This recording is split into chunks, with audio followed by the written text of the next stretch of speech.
Great. Thank you so much for the introduction and for the invitation to be here. And yeah, I'm excited to get started. And I also just want to say that we're definitely a small enough group that if anyone has questions like throughout, feel free to interrupt. And I'm happy to do that. So yeah, I am Dipti. I'm a postdoc at Columbia with the Berkelbach group. And today I'm going to tell you about work I've done over the past year to understand the vibrational structure of a type of material called clathrates. So in general, I think a lot of kind of quantum chemistry is interested in understanding the electronic structure and properties of molecules and materials, but what we're really interested in is understanding the vibrational properties of materials and understanding how we can rationally control those properties. So if we think of maybe the simplest material, if we can even call it that, we can think about a one-dimensional chain of atoms where we have, for example, two different atoms in the unit cell. So a red atom and a green atom, and they have different masses. So if these atoms are connected to each other by springs, then they're constantly kind of vibrating around. And we can think about kind of these vibrations in terms of the atoms moving, but we can also think about them in terms of phonons, where phonons are these collective oscillations of the lattice. So phonons are carriers of sound and heat, and they can also interact with light. And if we're thinking about the vibrational properties of the material, one of the kind of simplest ways to think about that is thinking about these vibration in terms of a collection of phonons that are not interacting with each other. So this is what we call the harmonic picture or the normal mode picture. And again, it's just thinking about the vibrations of material as just a set of non-interacting harmonic oscillators, basically. And so even kind of for this simple one-dimensional chain, because we have two different types of atoms in the unit cell, we have two different types of phonons. So one of them are these optical phonons that are illustrated here, where we have the two different types of atoms vibrating against each other. And then we also have acoustic phonons that are the atoms kind of vibrating in sync with each other. And so one way that we can kind of characterize or look at the vibrational properties within a harmonic picture is to look at something called the dispersion relation, which I'm showing right here. And so this is kind of just like a band structure that some of you guys might be familiar with from electronic structure, where on the x-axis we have the wave vector through the Brillouin zone because we have translational symmetry in these systems. And on the y-axis, we have the energy or the frequency of the phonon. So here we see that we have these two modes again. We have our optical modes that are higher in energy, and then we have our acoustic modes that are lower in energy. And so again, this dispersion relation only tells us about the harmonic properties of the system. But for some materials, we have significant interactions between different phonons. So the harmonic picture is not going to be useful for us, and we have what we call significant anharmonicity away from this harmonic picture. And that's, I think, when things get quite interesting. One example of when anharmonicity can be really useful is for a class of materials called thermoelectrics, which can convert between heat and electricity. And so good thermoelectric materials have low thermal conductivities, which is realized in materials that have very anharmonic vibrational structure. So if you have really strong phonon-phonon interactions, you have low thermal conductivity, and then you can be potentially a good candidate for a very efficient thermoelectric material. One type of material that's been very interesting in the past several years are a class of material called clathrates, where essentially we have these atomic cages that are fused together to form a periodic lattice. And inside each cage, we have a guest atom that's kind of loosely bound and can move around inside the cage. And so clathrates have been studied experimentally, and they've been shown to have low thermal conductivities. And so people think that they might be really useful for thermoelectrics, and that's why people are interested in them. In particular, there are two phonon modes that people are really interested in for these clathrates that I'm kind of showing here schematically. So one of them is this acoustic mode that I'm showing in blue, which corresponds to acoustic mode of the cage lattice. And then the other one is this optical mode that corresponds to guest atoms that are rattling around inside each of the lattice, each of the cages. And so these two modes have been kind of thought to hybridize even at a harmonic level, which indicates that they're kind of strongly interacting. And people have studied these clock rates experimentally, and inelastic neutron scattering experiments also show kind of the hallmark of this type of avoided crossing or hybridization that indicates that even at a harmonic level, there are strong interactions between these cage acoustic and guest optical modes that might lead to the low thermal conductivities in these materials. But there's still kind of a lot of questions about what kind of the anharmonicity looks like in these systems, and that is something that we are interested in understanding. So again, if I kind of show the unit cell of this clock rate material, we see that it's pretty complicated. There are like a lot of different atoms in it. And that means that if we look at the dispersion relation for this clock rate material, we see that it's also super messy. There are a lot of different branches associated with each of the modes here, or each of the atoms, sorry. And so what we would really like to do is we'd like to form some sort of coarse-grained model of these clock rate systems that is easier to work with. And so essentially we do that by describing each cage as just one large atom. And so we have an FCC lattice of these large cage atoms, and they interact with each other through Leonard-Jones types of interactions. And then inside each of these large cage atoms, we have a smaller guest atom, and that interacts with its cage through a quartic type of interaction. And so when we have this kind of simpler coarse-grained model, we also have a simpler dispersion relation. And so essentially what we did is we parameterized our kind of model potential for this coarse-grained system. And we parameterized it so that it would look like the kind of literature values for the dispersion relation, where these black lines have been calculated by others using DFT, and these red points have been measured by other people using inelastic neutron scattering. And so we see pretty good agreement between kind of the energies of our model and the atomistic system. And in particular, we see that we still have kind of this hybridized avoided crossing that's happening here. And so that is kind of one of the main features that we are interested in preserving. And so again, we've parameterized our model to fit these harmonic dispersion. Yeah. Before you move on, how do you actually project the phonons onto cage versus guest here? Yeah, so to do that, and yeah, that's a good point. So I calculate, so the way that we calculate this harmonic dispersion relation is by calculating the dynamical matrix or the mass-weighted Hessian of the potential. And so we can diagonalize that, and that will give us the frequencies as the square root of the eigenvalues, which is what I'm plotting here. And then the eigenvectors are the phonon modes.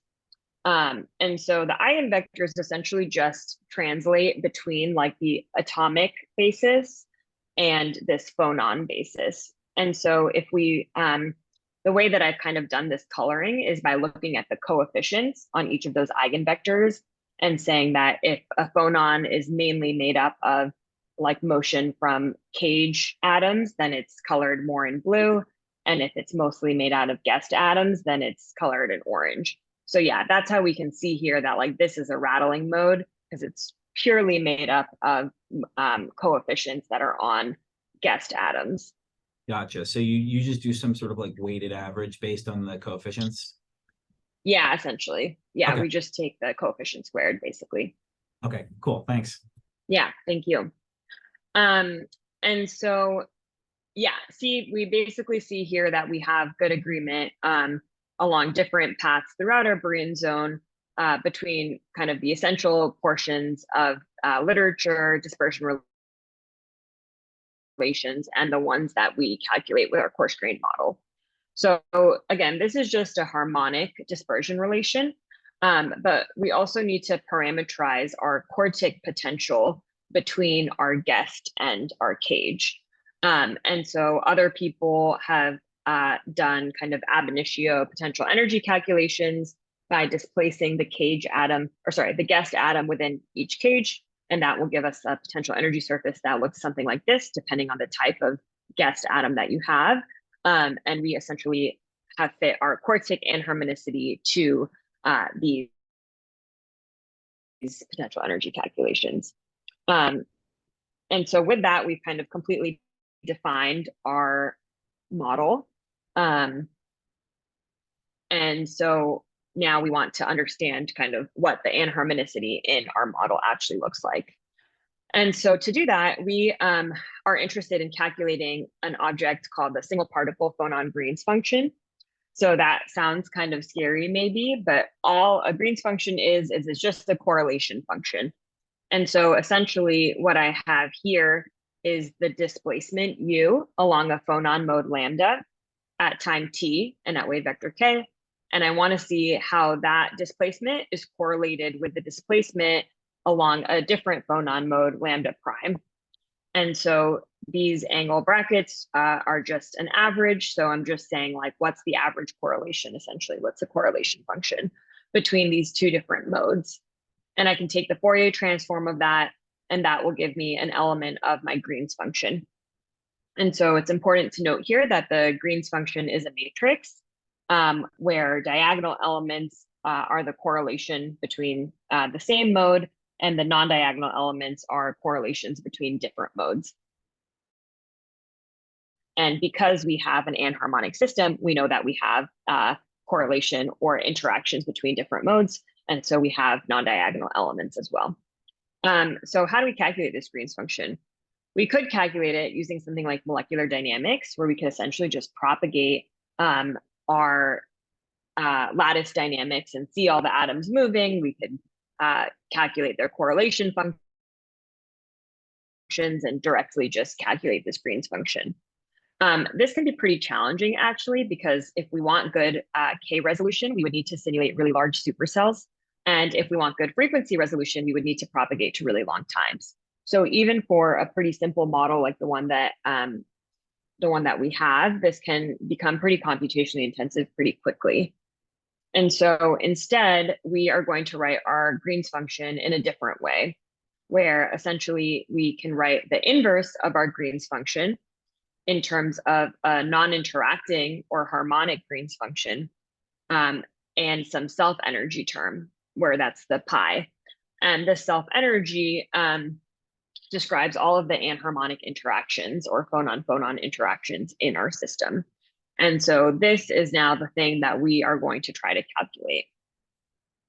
And to calculate the self-energy, we're going to use this method that we've developed called vibrational dynamical mean field theory.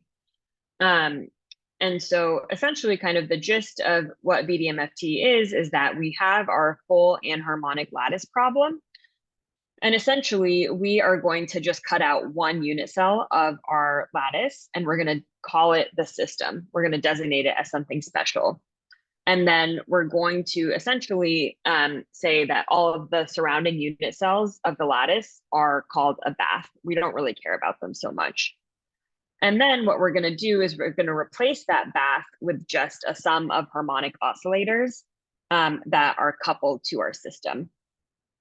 And essentially that leads to what's called the impurity problem, for which the Hamiltonian is right here. So again, we have our system, which is just like one unit cell of our lattice. We have a bath of harmonic oscillators, which represents all of the surrounding unit cells. And then we have our system bath coupling that basically just describes how the bath is coupled to our system.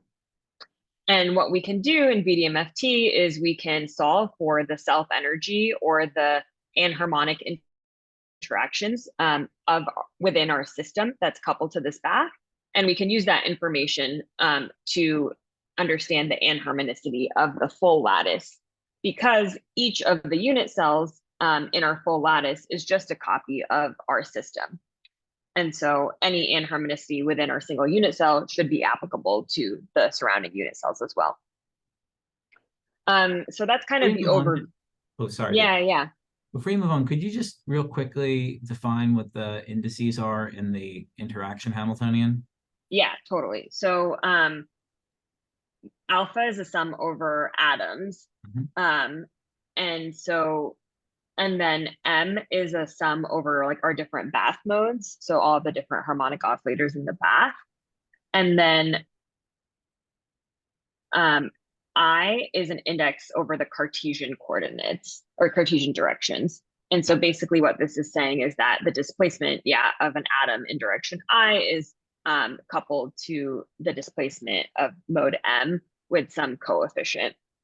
Cool, thank you. Yeah, thanks. And so this is kind of the overview, but kind of what does it actually look like to go through this VDMFT kind of algorithm? And so essentially the first step is that we need to actually define this impurity problem. How do we know what our system bath problem is just by looking at our lattice? And so we can do this by calculating our lattice Green's function, even just at a harmonic level. And we can also calculate the Green's function of just an isolated system or an isolated unit cell. And the difference between those two things essentially defines our bath and the system bath coupling, which is denoted here in red by the hybridization, which is this delta term. And so that's what I'm plotting here. One of them in black is what's called the cellular Green's function that describes the full lattice. And the blue is the isolated system, and the difference between them is the system bath coupling. So now that we have an impurity problem, we can calculate an impurity Green's function, which essentially describes the anharmonic system plus the harmonic bath. And we can do that again by Fourier transforming a correlation function. And while doing this kind of process is intensive for the full lattice, now that we have an impurity that just has a small number of degrees of freedom, it's just one unit cell, this is actually pretty easy to calculate directly. And so what we can do is we can use something like a generalized Langevin equation to solve the dynamics of the coordinates in our system that's coupled to the bath. And so this is essentially just an equation of motion, U double dot, which depends on the force. So this first term is just what we'd expect for an isolated system. This second term describes the effects of the bath. So this comes directly from our hybridization or our system bath coupling, and it describes the dissipative effect of the bath. And then this last term is just the random restoring force. And so one thing to point out is that lambda is this friction kernel here, which describes the effect of the bath on the system. And we see that it's non-Markovian. It depends on memory. And another way of saying that is that we have a frequency dependent friction kernel. And this is what makes our mean field theory dynamical. It has frequency information encoded into it, which will ultimately allow us to calculate things like boson lifetimes, which I'll talk about a little later. So essentially, we use this generalized Langevin equation to propagate impurity dynamics and calculate our impurity Green's function. We can also calculate a harmonic impurity Green's function, which is just a harmonic unit cell coupled to the bath. And we can take the difference between those two, and that gives us the self-energy or the effects of the anharmonic interactions within that unit cell that's coupled to the bath. And from there, we can take energy that came out of the impurity, and we can use that to update our description of the full lattice. I just got a note that my internet is unstable. Are you guys able to hear me? We can hear you. You glitch every once in a while, but it's not terrible. Yeah. Okay. Yeah, I don't think we've missed any Okay, cool. If it is, I can connections of points. Okay, if it comes bad, I can just maybe I'll turn off my video to conserve bandwidth. Okay. So yes, essentially we can use our self energy that we got to update our description of the lattice. And then now that we have a new lattice, we also have a new system Green's function, and that will allow us to define a new hybridization or a new system bath coupling. And from there, we can then solve the impurity problem and calculate a new self-energy. And once again, update our lattice Green's function and kind of move through this cycle until we reach convergence, when our lattice Green's function or our cellular Green's function is equivalent to our impurity Green's function.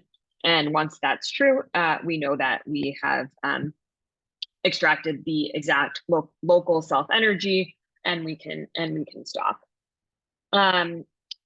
So that is VDMFT. And once again, it allows us to calculate our self-energy, which describes anharmonic interactions, and can allow us to calculate our full anharmonic Green's function. And so what's this anharmonic Green's function actually useful for? We can use it to calculate spectral functions or a spectra. And so that's just related to the imaginary part of the Green's function. And what we would expect to see due to anharmonicity are a few different things. So first, let's just think about what we would expect to see for an isolated phonon. We know that in the time domain, the correlation function for a purely harmonic isolated phonon is just something that's oscillating in time at a certain frequency, and it just goes on and on forever. And so what that looks like in the frequency domain is just a delta function at that frequency. And so when we saw the harmonic dispersion relations before, essentially what that was is just basically a delta function in a different axis, and we just kind of plot the frequency at which that delta function exists. When we have anharmonicity, one of the things that we can see is that we now have a correlation function that's decaying in time. And what that looks like in the frequency domain is now a peak that's still centered at that frequency, but it's broadened with some Lorentzian line shape. And this is related to the imaginary part of the self-energy, and it's what we call the phonon as having a finite lifetime. We can also see frequency shifts where now this oscillation is occurring at a different frequency, and that shows up as a Lorentzian peak that shifted away from the harmonic frequency. And this is related to the real part of the self-energy. And then we can also have kind of more complicated effects or combinations of these things.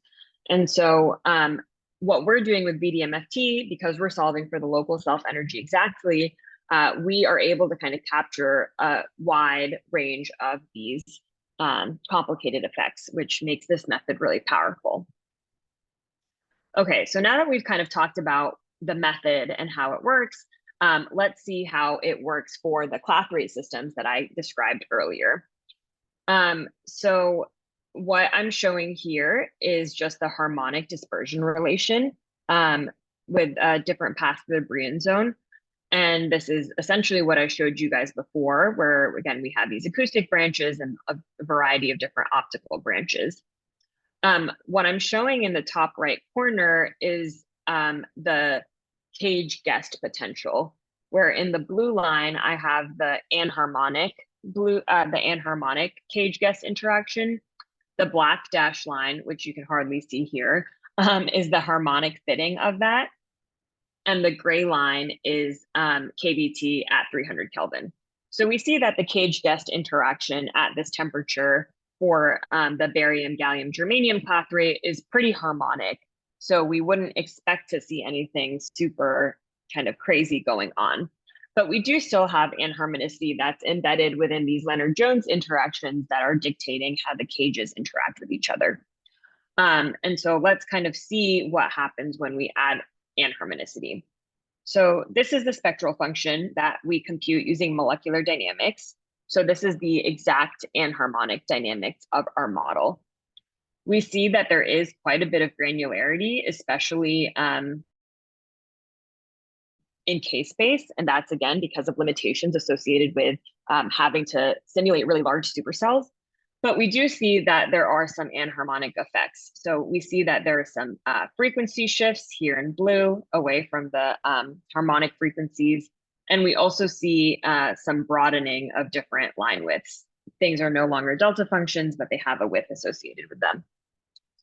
We can also use VDMFT to calculate the anharmonic spectral function. And we see that it's a lot cleaner and smoother than the MD one because we don't suffer from those same kind of resolution problems.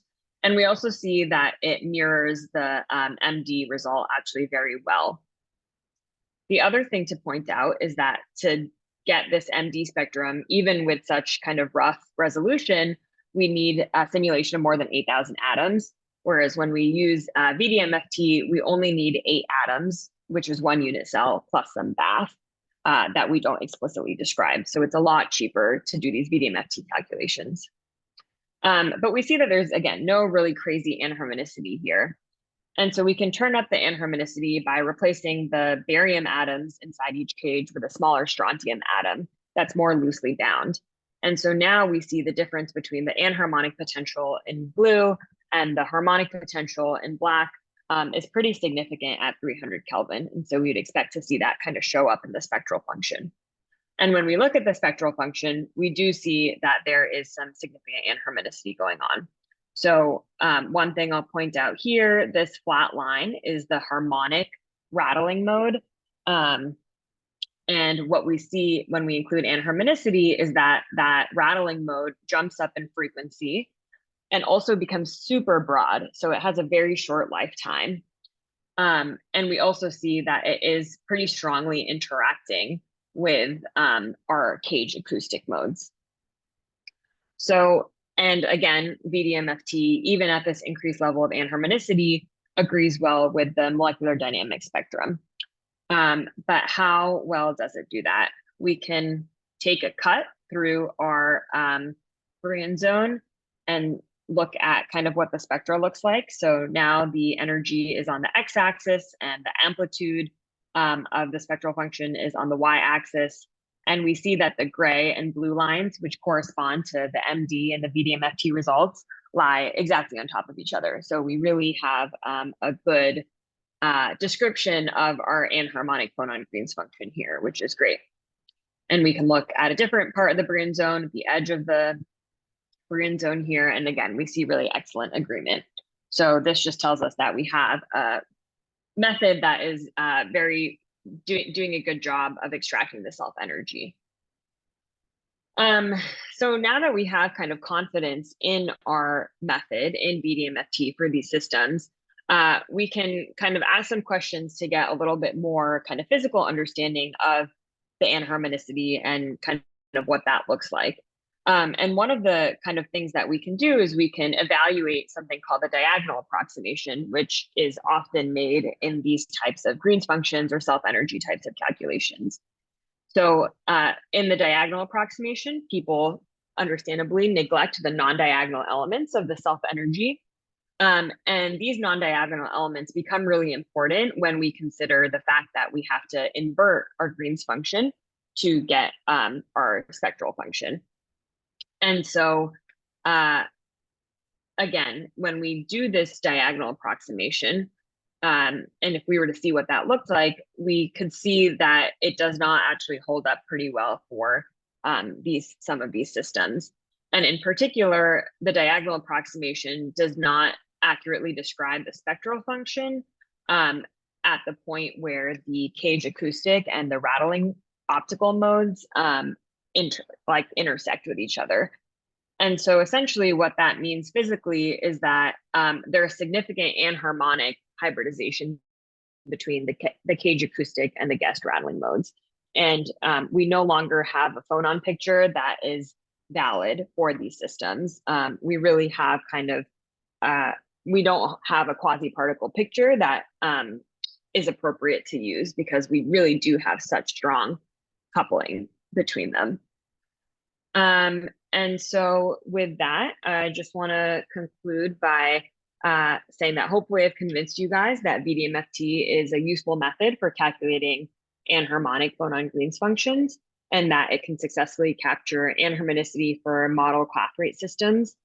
It's a lot cheaper than doing molecular dynamic simulations, and it gives us an avenue for accounting for nuclear quantum effects, which I haven't talked about today, but that are totally impossible to capture using molecular dynamics.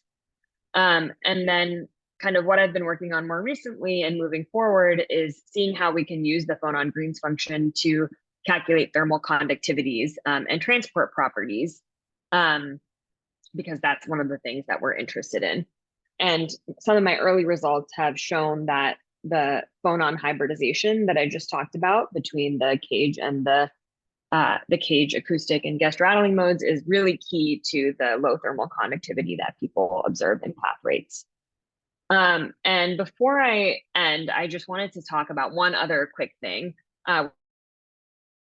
which is something that I worked on as a grad student and a little bit since, which is a math boot camp that some of my colleagues at Berkeley and I started in the College of Chemistry, which was essentially just due to the fact that a lot of us as students and TAs of graduate Chem classes realized that one of the biggest kind of hurdles for students was not necessarily the chemistry, but a lot of the math that was kind of assumed that people knew, but that people, never really took those classes or just had forgotten them. And so we initiated and designed and taught this 5-day course that happens the week before orientation, and is centered around kind of group problem solving that's kind of facilitated by older students in the department. And so we have compiled a large packet of notes and content that's freely available at chemmathbootcamp.com. And it includes a lot of practice problems and stuff as well. And so I would be super happy if any of you guys checked it out and shared it with others if you found it useful. And then also, as part of this, we collected a lot of student data to understand their experiences and how kind of their confidence approaching graduate school and math changed over time. And we found some really nice results about how it especially increased students' sense of belonging and confidence kind of undergoing these classes and learning on their own and working in groups. And so that's something that should hopefully be out in the next day or two in JChem Ed. And so would be also super excited to share about any of that as well. And so with that, I just wanted to acknowledge Tim right here and the rest of the Berkelbach group. And I'm happy to take any questions.